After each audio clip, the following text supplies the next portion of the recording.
the first wide line. Just began this. Omer Abaye, Hareini kebenazi b'shuki tverio.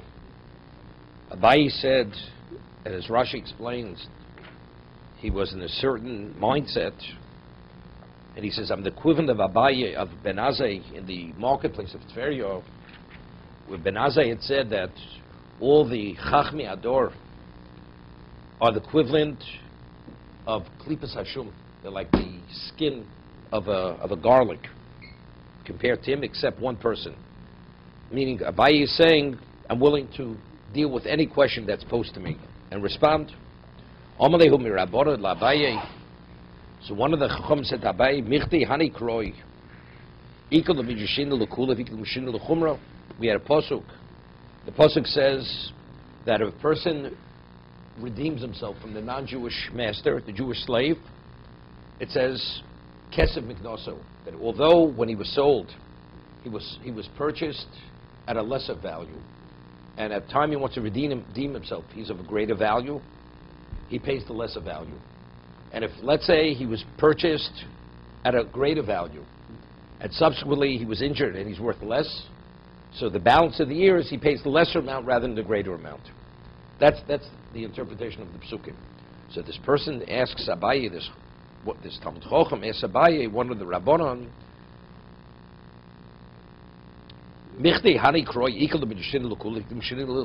we're able to interpret it leniently, meaning in favor of the Jewish slave, but you could also interpret it in favor of the master, the Chumrah, more strictly. Why should you interpret it more leniently to be in favor of the Jewish slave, interpret it more strictly and should be in favor of the non-Jewish master? Right, this is where we left off yesterday. If we're dealing with a question of Isser and Heter, you could interpret something, L'chumra, L'kula, say it's something that writes L'chumra. Right? But over here, what are we dealing with? We're dealing with what? He's redeeming himself, his status is changing. Meaning, does the non-Jewish master, he's only released if he pays what he's supposed to pay. It has to be a valid redemption. He has to compensate the master for what's rightfully coming to him. So why do we compensate him for a lesser amount? You should compensate for the greater amount. So you could say the other way. Let's say that when you pay the lesser amount, the question is, does the master, the non-Jewish master, does he still have control over the Jewish slave?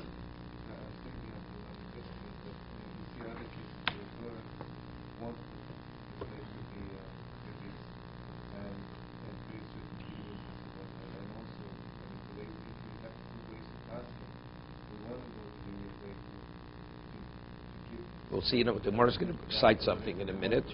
The Gemara is going to cite something. That's only that you have a right of redemption. Even though you have a right of redemption, but factually, why should it be at the cost of the non-Jewish slave? Right? You can't do, like the Gemara said earlier, a person, you could redeem a Omivriya Balkorcha. So the Gemara had a question, is it Balkorcha de Odom, or is it against the will of the father? Remember? The Gemara says, well, you could just write a IOU to the master, and she's free. The Gemara says, the man has a pearl, now you're giving him a piece of pottery. You have no right to victimize the master. You have no right. Over here, factually, if he paid, why should you pay him the lesser amount? He's taking a loss. The master's taking a loss. You should pay the greater amount. I understand that, but still, maybe the Torah means the other way. The Gemara is going to cite something else. The Gemara is going to make a differentiation. We'll see in a minute. No. An adult is a male. Sells himself into slavery or is sold because he stole.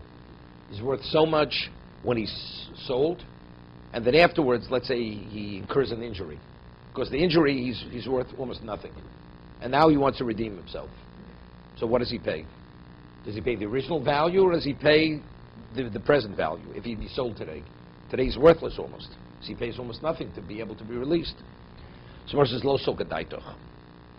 He says, it would not be logical to say that we're not going to be lenient. Why? Because we have an example elsewhere. Because we see the Torah is lenient regarding the Jewish slave. That we see the Jewish slave, the Torah wants that he should be accommodated. The Tanya, the Torah says, How does the master treat a Jewish slave? Ki tov lo imoch. His situation has to be in a good situation with the master. What does it mean, ki tov lo imoch? Imoch b'machol, imoch b'mishter. He has to be treated regarding eating and drinking as the master himself. Shalotea to ochel pas tekiyov, ochel pas kiber. Person has quality bread, he has inferior quality bread. He eats the quality bread and he feeds the slave, the Jewish slave, the inferior quality bread. Cannot be. Tov lo imoch. You eat quality bread, your slave eats quality bread, the Jewish slave. Ato shosei yain yoshev lu shosei yain chodosh. You drink aged wine, and you let your slave drink newly fermented wine. Doesn't work this way. Ato yoshin al gabi muchin vu yoshin al gabi ateven. You sleep on soft bedding, and you let him sleep on straw. The Jewish slave cannot be. Tov lo imoch. Whatever standard you live at yourself, that's the same standard you have to provide for the Jewish slave. Nothing less. Okay? Mikan omru. So from here we derive. When you purchase a Jewish slave, it's like you're purchasing a master. He's your peer. You have to treat him no less than you treat yourself. No. There's a Jewish slave.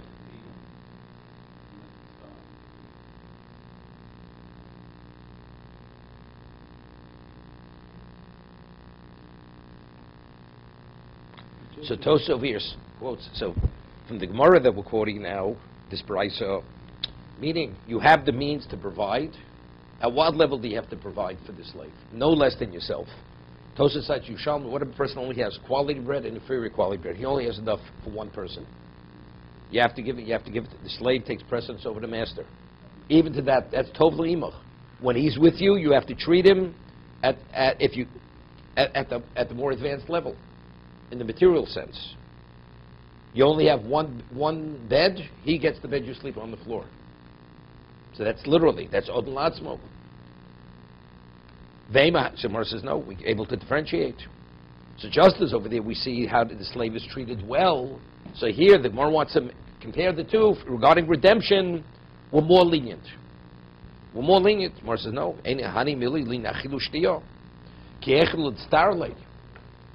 Because you shouldn't pain him. Hear this.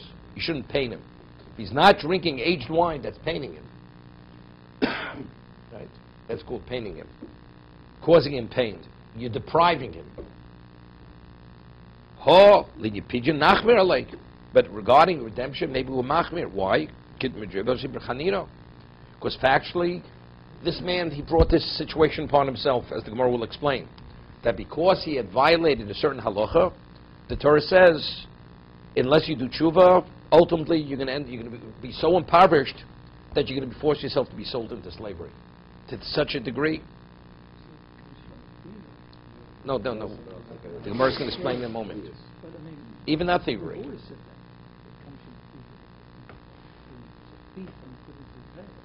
Or a person can be sold.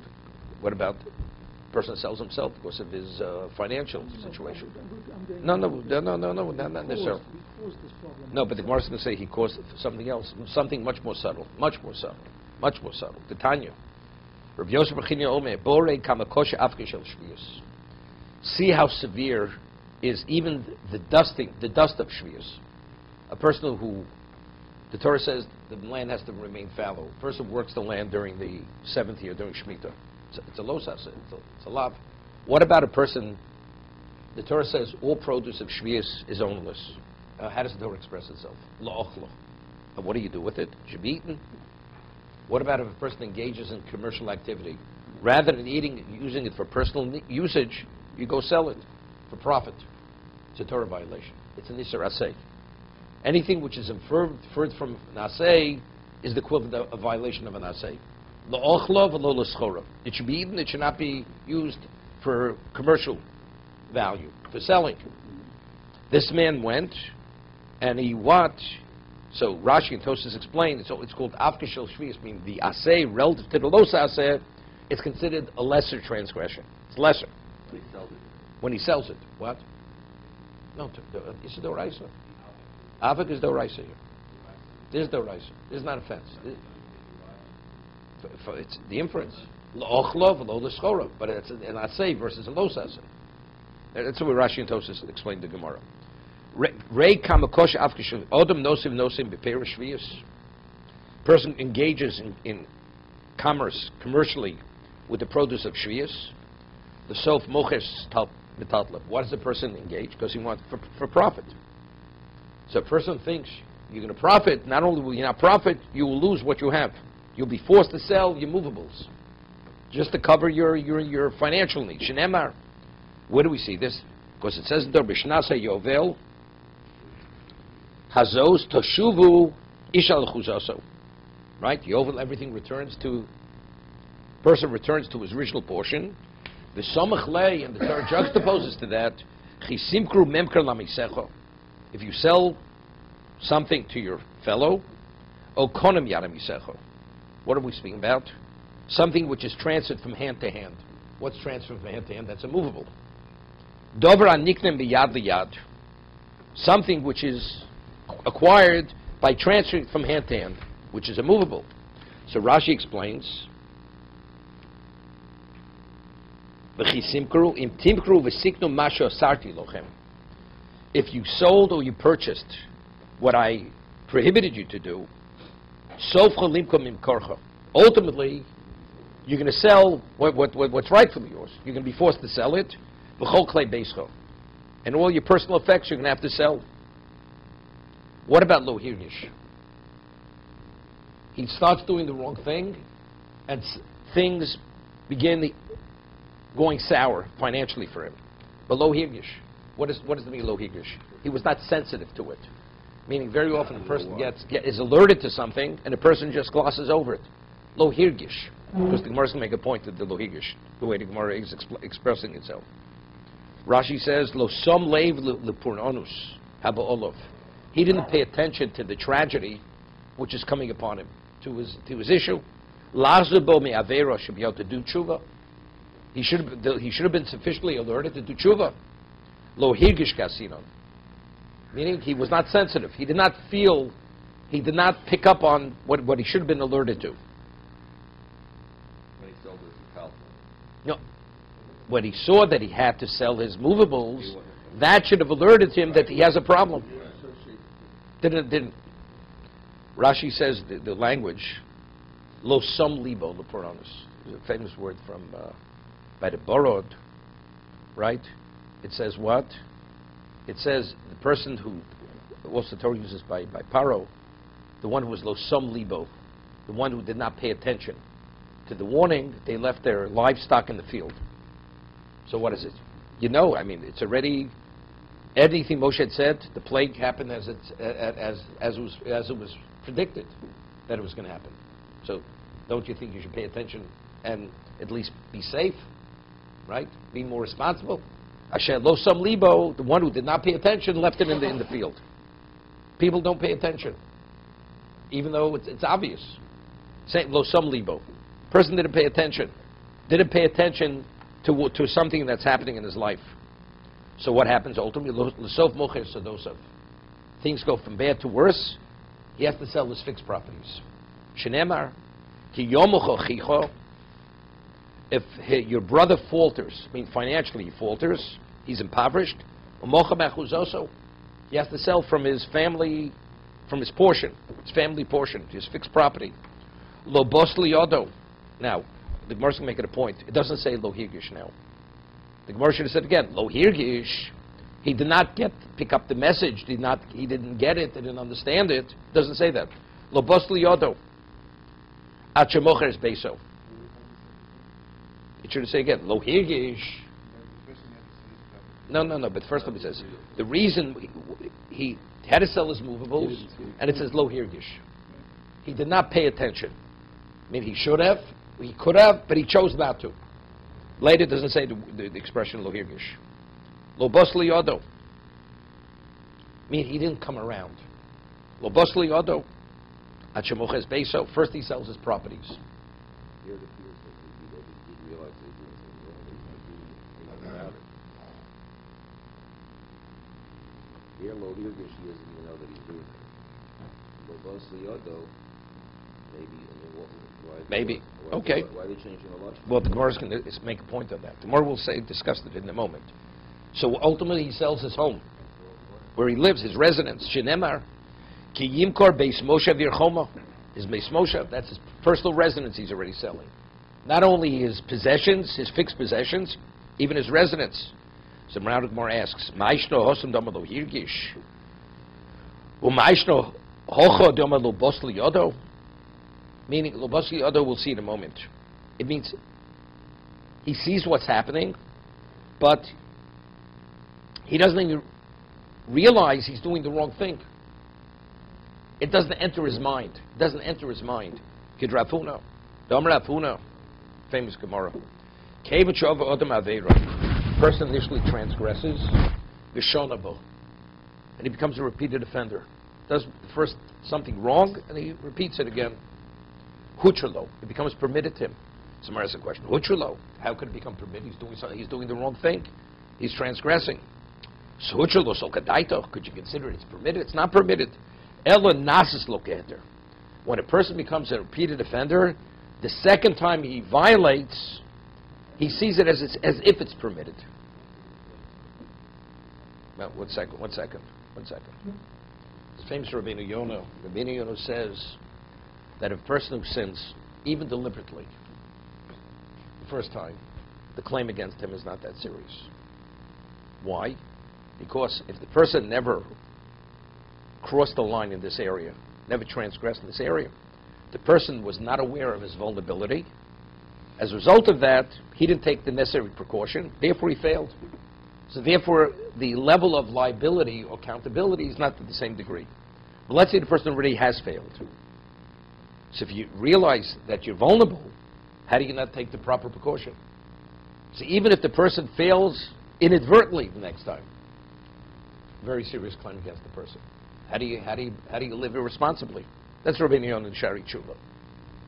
So what he said like this: first time person violates something, he's overtaken by desire, by greed, whatever it is. Okay, so he fails. So now that you realize you did the wrong thing, make the correction. So so if you have a conscience and you know you did the wrong thing, well, how do you repeat it? The only way you can repeat it as a person with a conscience, you have to justify it somehow. You have to rationalize. Once the person rationalizes to justify this first time, why did he do the wrong thing? He was overwhelmed, he was overtaken. But after you realize you failed, why do you repeat it? The answer is because you want to. But how could you, knowing it's wrong? The answer is there's a justification. Once there's a justification, it's not supposed to look ahead. You're already putting it in a permitted context. Therefore, that's why it's not supposed to look ahead. In his mind, it's not so terrible. Because if it was terrible, how did you repeat it? So evidently you had to put it in a context that it's not so bad. So that's the nasus lo keheter. Slippery slope. That's why it's a slippery slope. You go the second step, it even goes quicker afterwards. What happens if he already sold his residence? Ultimately, he will sell his daughter into slavery. We're talking about his minor daughter. Shenemar, v'chiyimkar ish es bito lama. See, this is not written over there.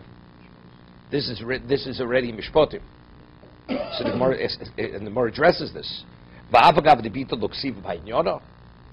When we speak about the involvement of impoverishment, it should mention the daughter there. Why isn't it mentioned there? If ultimately, after he sells his personal residence, he's going to sell his daughter, so why isn't it mentioned there? It's mentioned elsewhere. If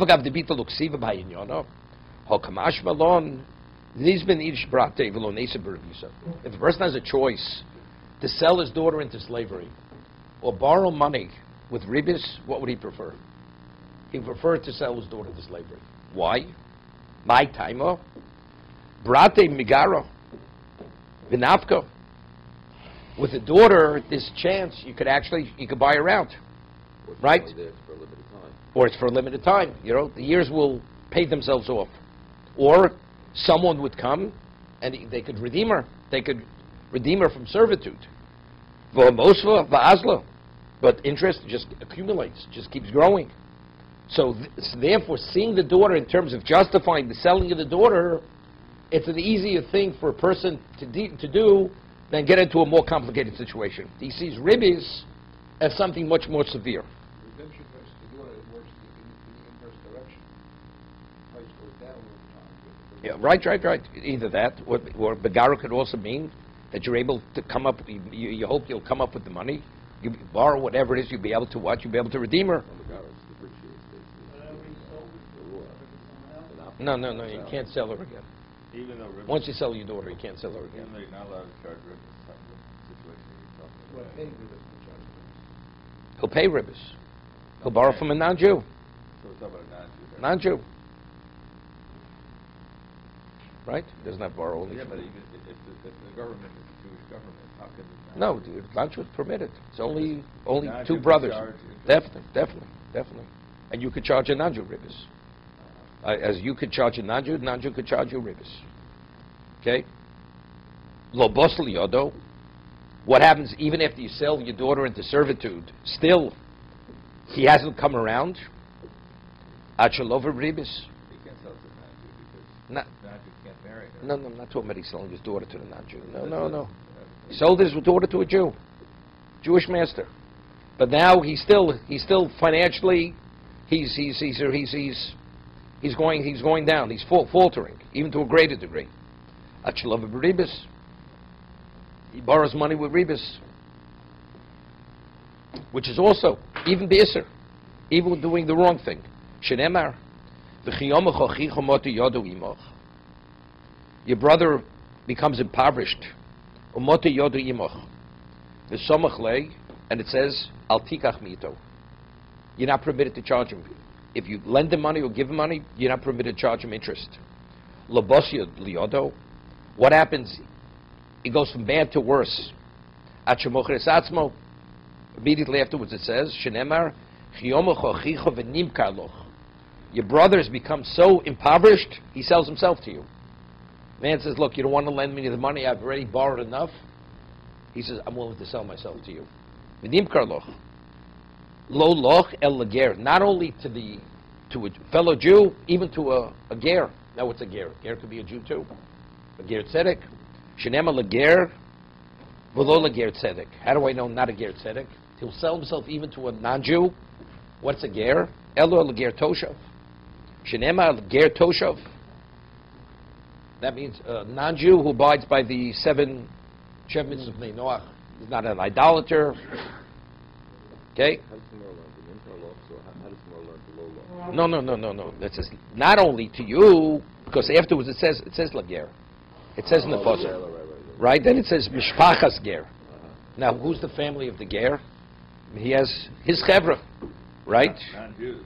They're non-Jews, but they're not committed to the seven Noahites. They're not even Noahites. Zeh ovid kochavim. What does that mean? Shu omer le'eker mishpachas ger. What's ger type? Is a Jew, a convert, Jewish convert. Ger Toshav is a person, a non-Jew who abides by the seven Noahide laws. Seven mitzvahs Bnei Noach. No, never converted. Abraham Lincoln, they say. Okay? As a regular Jew. But he's separated. No, we're talking about to what degree he's going to fall over here. What environment? Hashem will allow him, because of his behavior, he's going to go into a very bad environment. How bad is it going to get? He's going to go le'eker mishpachas ger. What's le'eker? He'll be sold actually to the church. So Rashi himself says, what is that? Lachto ve'etzim. Ushatz rochev v'lo l'shem elahus. Not that he's going to do idolatry. He'll be the shamus in the church, right? We'll go around with the basket for collections. He'll have to cut the wood to provide whatever to light in the church, in the temple of Avodah Zarah. Lachto ve'etzim, shatz rochev, whatever the needs over there are. That's how far he's going to sink. Right. Lo bos liyodo. It's going to go from bad to worse. So he would go through this whole scenario here to show us that he's in such a bad place. And this is proving that you have to go lenient on the slave. Wait. Good. Right, so what does that have to do with? No, that's the reason why we should interpret leniently and not more stringently. Right, but what? So because he goes through all this and he's now a slave, how does that prove that you have to go lenient on the redemption money? We'll see in a moment. There's a mitzvah for any Jew to redeem him from this situation here. That's a conclusion over here. So there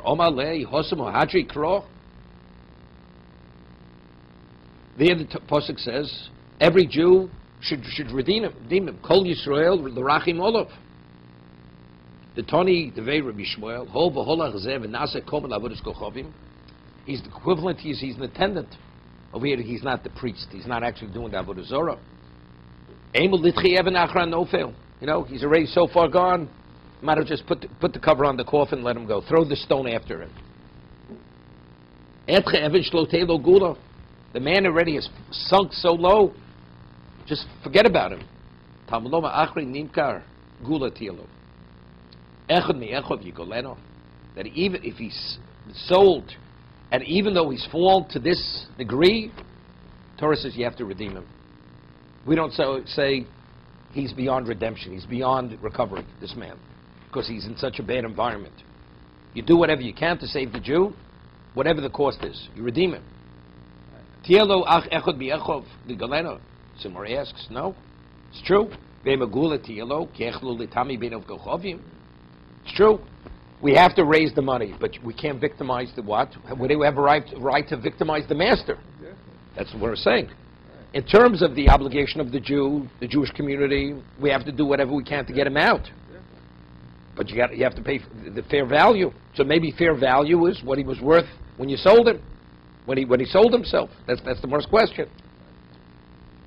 In other words, we go through this whole scenario, and as a possible.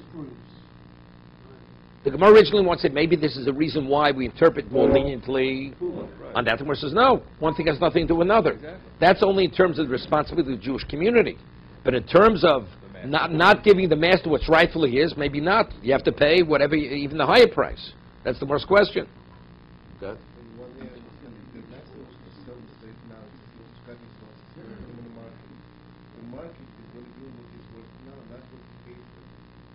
He can't sell him. He can't sell a Jewish slave. He can't sell a Jewish slave. This is you redeeming the slave. The one who redeems him, he goes out free.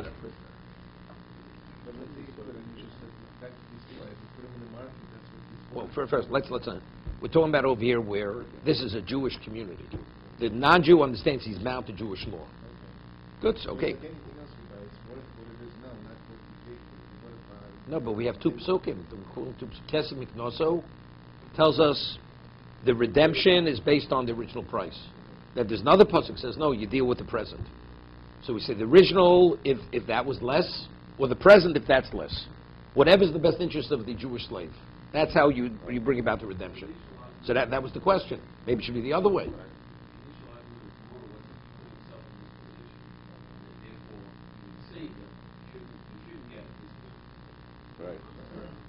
No, we're not saying that. We're not saying that. Yes, he say he deserves it. Right? So that the Gemara says that the Gemara is saying, but you see how, to what degree the Jewish community has to put themselves out for him. The Gemara says one thing has to, exactly, but you can't cause the master a loss for that. That's the Gemara's question. So the Gemara says, the reason why it's incumbent upon the Jewish community to redeem him, that he shouldn't assimilate. See, the word latami over is not with an ayin. It's with an ayin, not with an aleph. Right? If it would be contaminated, it would be an aleph. Tami over here means he should not assimilate among the non-Jews. But regarding redemption, we'll go l'chumra, meaning he has to pay the higher price.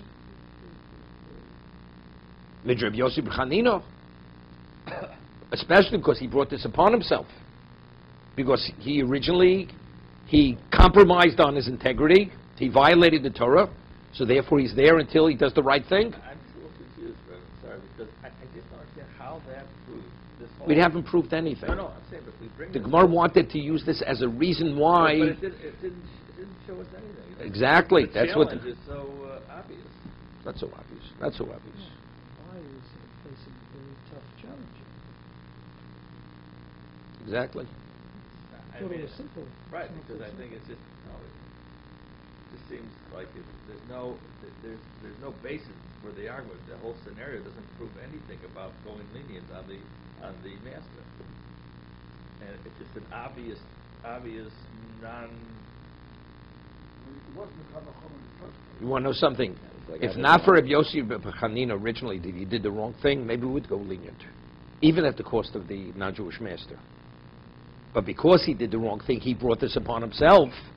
We cannot, we will not go lenient on the master. I mean, we will not cause the master to take a loss because he brought it upon himself. Exactly. But if not Rabbi Yossi Chanina, and it's a question that will assimilate, maybe we'll go. We will be lenient on the slave to pay the lesser amount. The Gemara is only saying because he brought this upon himself. Even though the non-Jew is taking a loss.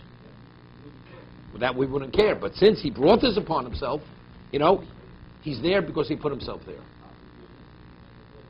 That's exactly what the Gemara is saying. It's interesting. We had, the Gemara Shabbos had a question that if a person put bread into the dough into an oven on Shabbos, so when are you in violation of baking? Only when it crusts. So the Gemara has a question, could a third party remove the dough from the wall of the oven before it crusts, even though it's an Ishtir Rabbanan? Rabbinically, you're not permitted. Because we don't say, Chatei b'shul she'yizkeh chavercha. We don't say one Jew should sin to bring merit to another Jew. Okay? You don't? No, that Gemara leaves it. Well, we don't say Chatei b'shul she'yizkeh chavercha. Sin so your fellow should not sin. Even though your sin is less. You're not chayav when you plant seeds until it... No, it's different. No, it's different. Why is it Minchas Chinuch asked the question. What is it? What's the difference? Let me explain the question. You're asking is unrelated. What's the halacha? We'd have to stop planting seeds. Okay? Forget about the dough. You put a pot of water on the fire on Shabbos. And the water, and then you put it on, take it off. The water doesn't even get hot. Just on the fire. What's the halacha? Did you violate the law of Bishul? Definitely not. But yet, if you put a seed in the ground, you're in violation of Zareah. What's the difference? The difference, so we once discussed this. Now, it takes 3 days to germinate. So you'd say cooking is if it cooks on Shabbos. So cooking has relevance to Shabbos. You'll be in violation of Shabbos, baking.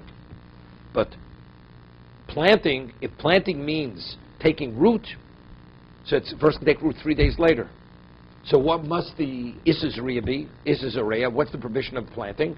Evidently, putting it in a position that it could take root, that it could germinate and take root, which is 3 days later. Right? So we're getting back. So how do we know that we interpret the pasuk l'kula, not l'chumra? Meaning in the interest of the slave, not in the interest of the master. The Gemara says, Omer Rav Nachman Yitzchok, Trei Kroiksivi, the two psukim in the Torah, in regard to the redemption. How do you evaluate the redemption? It says, Im od rabos b'shonim. Now we're speaking about a slave that sold for 6 years, correct? Im rabos, he sold for 6 years. It says, Im od rabos b'shonim, if there are more years, then you pay the higher price. Uksiv imat nisha b'shonim. If the less years left, depends when he's redeeming himself. What do you mean if there are more years, there are less years? Gemara's going to ask on this in a moment. And we're talking about a man that sold for 6 years. It's not more than 6 years. So what do we mean? If there are more years, if there are less years. So what is merubos and what is mudos? That's Gemara's going to ask that. Gemara's going to ask, maybe the question is, did he work 4 years and he only has 2 years left? Or did he work 2 years and he has 4 years left? So then you would pay more or less. It depends on what the balance is. You could have a larger balance or smaller balance. How do you pay based on the date? The date, whenever he sold, you have 6 years of servitude. Calculation. I understand, but that's what Torah says. Imod Rabos B'Shanim, you pay the higher price. If there's less, you pay the lesser price. Right? Which is understood. Right? Because again, you're discounting the years that he worked. So, but that, so Gemara asks, but Gemara asks a question. The Gemara doesn't interpret it that way. We're talking about a 6-year period, right? So evidently, the Gemara understands at this point. You have to tell me if it was speaking about redemption, and you're discounting the years he worked. What do you mean? You have to tell me if the more years, you pay more, and if the lesser years, you pay less. It's understood. So what does more years, less years mean? El nisrabe kaspo. Rabbi Shana means that as a result, after being sold, he increased in value. The slave increased in value. So then, it's because of miknoso. That even though he increased in value, what value do you pay? Even though today he's worth more, you pay the lesser amount. It's the purchase price. And what does it mean? Vinmat, there's less. Nismaid kaspo. What about less means not the years, because we're dealing with a 6-year period where he depreciated due to injury, whatever it is. Kafi Shanov. So Gemara again. Why is it so difficult? You're right, it's 6 years. But maybe it's referring to how many years did he work? Did he work 2 years? Did he work 4 years? If he worked 2 years, the more years that he has to pay off. Right? The number is larger. If he worked 4 years, it's a lesser amount. We'll leave it here. Exactly the question. Right?